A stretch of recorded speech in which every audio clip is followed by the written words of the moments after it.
थोड़ा सा सफाई हुआ है और काम अधूरा करके चले गए उन लोग। साफ तो हो रहा था, लेकिन हमको समझ में नहीं आ रहा कि आधे अधूरा साफ करके ये क्यों चला गया। जब साहब का फ़ोन आया जेसीबी ड्राइवर को, वो लेके चला गया। खाली नाम के लिए कचरा उठाए, उसके बाद चले गए। आधा अधूरा सफाई किए हुए हैं। वो कहता है कि भाई कल करेंगे। थोड़ा सा सफाई हुआ है और काम अधूरा करके चले गए उन लोग। निगम के पदाधिकारी लोग, अभी 22 जून हो गया है, इनको निकल के शहर में देखना चाहिए। बुडको के पदाधिकारी भी पटना सोए हुए हैं। बारिश होता है तो आने जाने में तकलीफ हो जाता है, ऐसे ही सब छोड़े हुए शहर का हालत ख़राब है। से बरसात के बाद छपरा शहर बिल्कुल वैसे जलमग्न हो जाता है जैसे मानसून की बारिश हो गई हो। और मेरे बगल में मेरी दाहिनी ओर जो ये आप देख रहे हैं, ये छपरा का प्राचीनतम खनुआ नाला है। इस खनुआ नाले को यहाँ के लोग बताते हैं कि ये एक ऐसा नाला है जिस पर जो जनप्रतिनिधि हैं साफ़ सफाई के दावे करते हैं और इसके नाम पर करोड़ों रुपए हर साल पानी की तरह बहा दिए जाते हैं। लेकिन इसकी हालत कैसी है यह आप देख रहे हैं। हमने भी कल छपरा टुडे के माध्यम से एक छोटा सा पोस्ट चलाया था, जिसके बाद नगर निगम ने इस मामले का संज्ञान लिया और नगर निगम का जो जेसीबी है वो यहाँ के पहुँचा। लेकिन यह जेसीबी यहाँ मात्र 5 मिनट काम करता है और फिर दूसरी जगह बुला लिया जाता है। इसी बीच हम यहाँ पहुँचते हैं और हमने देखा कि यहाँ पे किस तरह से सफाई हो रही है और हमें लगा कि नगर निगम जो सोया हुआ था वह जग गया। लेकिन नगर निगम की सफाई मात्र 5 मिनट चलती है और उसका जेसीबी आगे की ओर बढ़ जाता है। हमारे साथ इस वार्ड के वार्ड आयुक्त कृष्णा शर्मा जी हैं। कृष्णा जी, 5 मिनट यहाँ पर जेसीबी काम करता है, क्या लग रहा है कि नगर निगम की कार्यशैली कैसी है? कमाए साफ तो हो रहा था, लेकिन हमको समझ में नहीं आ रहा कि आधे अधूरा साफ करके ये क्यों चला गया। जब हमने जेसीबी के ड्राइवर से बात की तो वो कहा कि किसी के साहब का फ़ोन आया था कि भाई अब वहाँ छोड़ दो, अब ऑफिस में आ जाओ, यहाँ काम करना है। तो ये तो मेरे समझ से परे है कि एक जगह काम हुआ नहीं, दूसरी जगह आप गाड़ी संसाधन लेके चले जाइए, फिर तो इसको कराने से कोई फ़ायदा ही नहीं है। इसको कराना ही नहीं चाहिए था, कल ही रखना चाहिए था।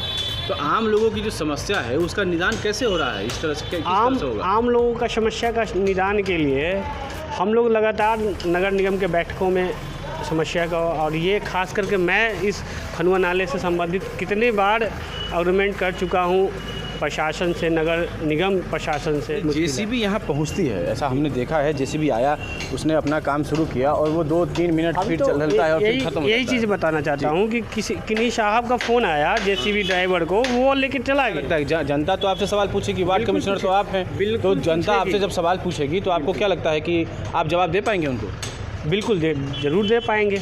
क्या बताएंगे कि नगर निगम जो है वो अपना जेसीबी 5 मिनट में बुला लेता है? निगम के पदाधिकारी लोग, अभी 22 जून हो गया है, इनको निकल के शहर में देखना चाहिए।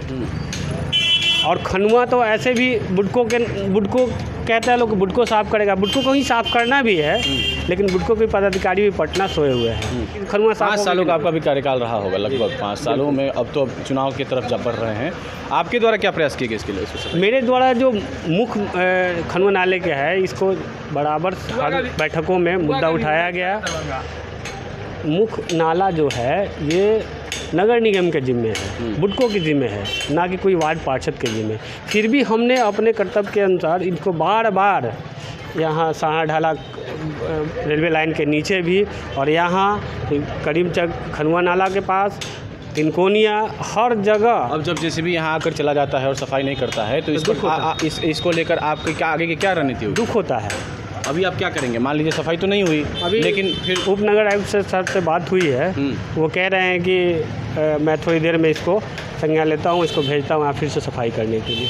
फिर से सफाई कीजिए। तो ये देखिए ये व्यवस्था कैसी है नगर निगम, क्योंकि जेसीबी आता है 5 मिनट यहाँ रहता चला जाता है। वार्ड आयुक्त भी ये बात मान रहे हैं कि जेसीबी आया था और उसने अपना काम शुरू किया था, लेकिन जेसीबी मात्र 5 मिनट में ही केवल चला जा रहा है, केवल ये दिखाने के लिए। उसके साथ जो अधिकारी आए थे उन्होंने तस्वीरें ली अपने मोबाइल में और उन्होंने अपने अधिकारियों को ये बता दिया कि खनुआ नाला की सफाई जो है वो उन्होंने करवा दी है, या जहाँ पे उन्हें भेजा गया था उसकी सफाई उन्होंने करवा दी है। लेकिन वस्तु स्थिति यह है कि यहाँ पर जिस तरह के हालात हालात थे वही है। यह ओपन एरिया है। आप देखेंगे कि दुकान जो बना था, दुकान जो बनाए गए थे, उसके बाद का ये कुछ एरिया है जो यहाँ बचा हुआ है। और इस कुछ एरिया में जिस तरह से पॉलीथीन सीट्स हैं ये ऊपर आ गए हुए हैं। और अगर इन्हें हटा दिया जाए तो छपरा शहर के अंदर जो जल जमाव आप सड़कों पे देख रहे हैं, बगल में देखिए वो बगल में सड़क है और उस सड़क पे वो जितने भी वाहन जा रहे हैं उन वाहनों को आने जाने में परेशानी हो रही है। लेकिन ऐसे में अगर ये खनुआ नाला है जिसकी सफाई नहीं हो रही, अगर सफाई कर दी जाए तो ये सड़कों पर जल जमाव नहीं होगा। जी हम यहीं पे थे, सफाई हुआ है, थोड़ा सा सफाई हुआ है और काम अधूरा करके चले गए उन लोग। सफाई नहीं करता है नहीं, थोड़ा सा खाली नाम के लिए कचरा उठाए, उसके बाद चले गए कि हमारा हो गया है काम। बस स्थिति जैसी थी वैसी वैसी ही है। देखिए सामने, आपके सामने ही तो है सब। पानी जस के जस वैसे ही जमा है, कचरा वही ढेर सारा लगा हुआ है। पानी कहाँ पास हो रहा है, नहीं हो रहा है। कोई बारिश होता है तो आने जाने में तकलीफ़ हो जाता है, पानी लग जाता है यहाँ पे। देखिए आप, पानी लगा हुआ है, पानी भी उठाने नहीं आ रहे। गाड़ी आता था जो पानी उठाता था वो भी नहीं आ रहा है। ऐसे ही सब छोड़े हुए, शहर का हालत ख़राब है, आने जाने में परेशानी बहुत परेशानी होती है आने जाने में। अगर बारिश हो जाए 2-4 घंटा तो छपरा शहर पूरा भर जाता है, पानी लग जाता है पैर के ऊपर तक, तो आने जाने में बहुत परेशानी होता है। नगर निगम अगर इच्छा शक्ति रखता हो तो साफ़ करा सकता है। अधिकारी एसी कमरे में बैठे हैं, निकलकर शहर का जायज़ा नहीं लेते हैं। बड़े बड़े बैठकें हो जा रही हैं, MP MLA सारे लोग यहाँ बैठ रहे हैं, लेकिन किसी को भी इतनी फिक्र नहीं है कि वह शहर में निकलकर और ये जायज़ा ले ले कि शहर की स्थिति क्या है। उसके बाद योजनाएं बनाई जाए ताकि योजनाओं को धरातल पर उतारा जा सके और आम आदमी को उससे कुछ लाभ मिल सके। संतोष कुमार के साथ सुरभित दत्त, छपरा टुडे.com के लिए।